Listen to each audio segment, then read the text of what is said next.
But our child, I see you. I see your face in our daughter, Beauty, and your spirit and her gentle way. I see myself in her boldness. In Danny, I see my face. In Danny, I see my face, but your personality, your softness, your humor, your warmth, that is what love does. It lives through children. It never dies. Even though our journey had its fair share of up and down, I know the love you had for our children spoke volume about how much I mattered in your life. You never denied them a father. You never denied them a father. You never poisoned their heart. Kumaliza na maliza ini ya mwisho.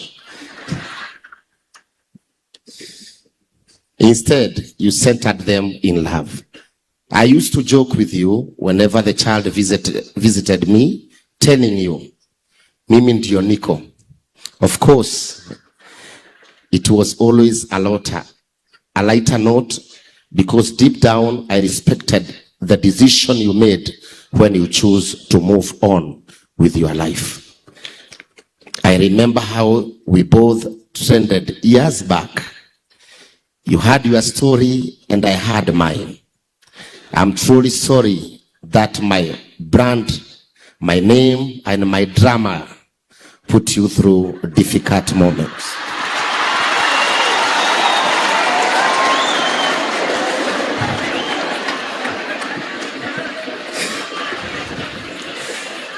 Yet, even after all that, you overcome, and we would still laugh about it, saying your brand grew even bigger despite everything. Betty, you are a hardworking woman, a forgiving soul, a loving mother, and a true friend. Hey.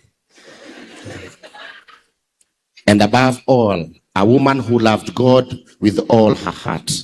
You build your life with grace. You raise our children with humility.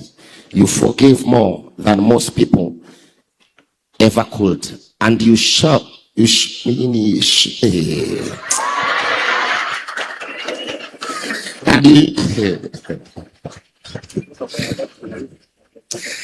you show the world that pain does not have to destroy you. You can